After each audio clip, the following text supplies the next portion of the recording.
I never realized betrayal could sound so casual. Just laughter through a wall. Soft, careless, ordinary. The kind of sound that usually means home. But that night it hollowed mine out. My name's Ryan. I'm 38, a civil engineer from Denver.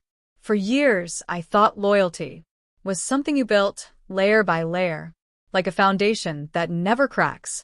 My wife, Claire, was my anchor, my constant. We'd been married 9 years. The sort of marriage people called steady. Good careers, cozy home, weekend getaways. Nothing flashy, just solid. I used to think that was enough. Then, the small things started slipping. Claire used to kiss me goodbye each morning, then it became a distracted wave. Dinner talks turned into silence. Her eyes buried in her phone while I spoke. When I asked what was wrong, she smiled and said, "You're overthinking." I wanted to believe her. God, I needed to believe her. One Friday, she mentioned a team party. Promotion for a coworker, she said. She dressed up more than usual, red dress, heels, perfume I hadn't smelled in years. I offered to drive her. She laughed softly. "No, I'll take an Uber.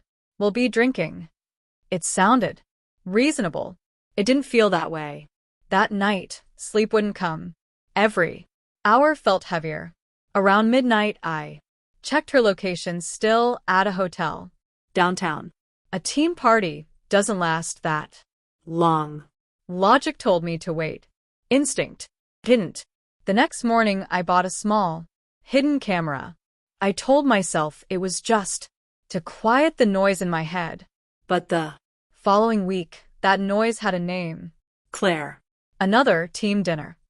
Same hotel. Before she left, I placed the camera facing our couch. I wasn't sure what I wanted. Proof I was wrong, maybe. When I checked the footage later, my heart stopped. She walked in, not alone. A man followed. They kissed like I'd never existed. She laughed, the same laugh I once lived for. Every second was a hammer blow.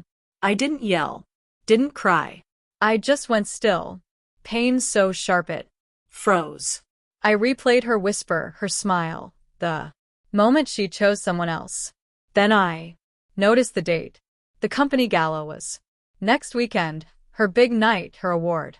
She'd begged me to come, said it would mean everything. It did, just not the way she thought. I spent 2 days editing that footage. Not for revenge.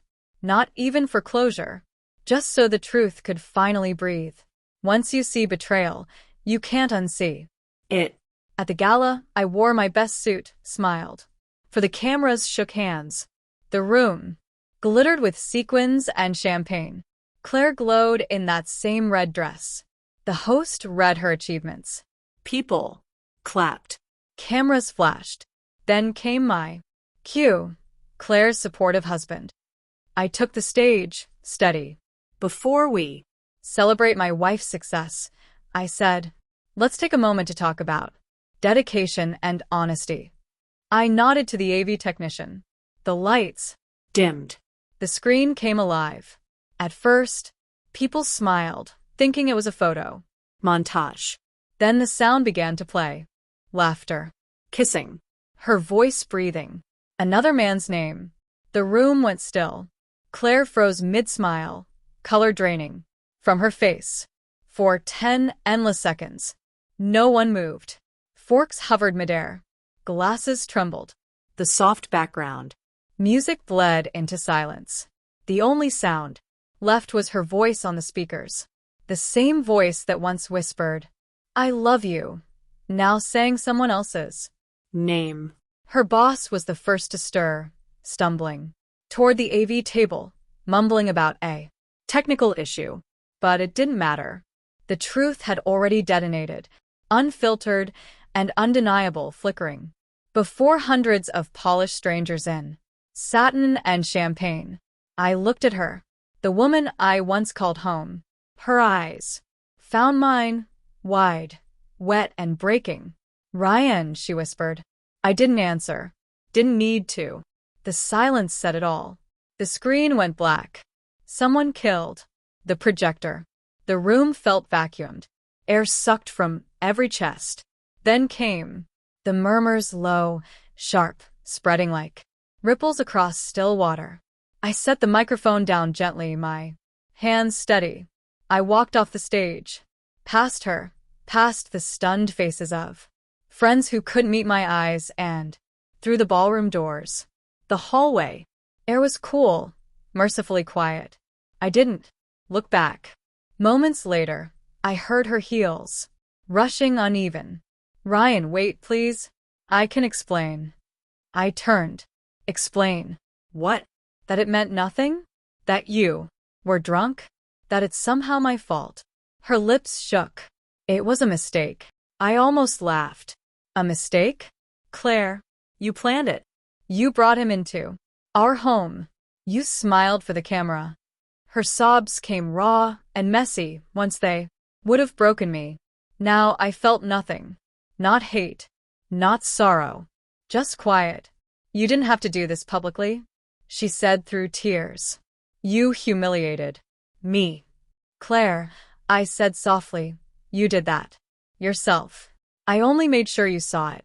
Her mascara streaked down her cheeks. People had started to gather near the doors, whispering, watching. I walked away before she could say another word. That night I checked into a cheap hotel across town. I didn't sleep. The room smelled like bleach and new paint, but it was cleaner than what I'd left behind. Around 3 a.m., my phone lit up. I deserve this. I'm sorry. I stared until the screen dimmed out. I never replied. By morning, the video was everywhere. Someone at the gala had filmed it, and it spread fast. Forums, gossip pages, office chats. I hadn't shared a thing. The truth travels on its own. Within a week, I packed my things and called my lawyer. The divorce went through quietly. She didn't contest. There was nothing left to fight for. People asked if it felt good, if revenge was worth it, but it was never revenge. It was freedom. After months of suspicion and gaslight, you stop needing apologies.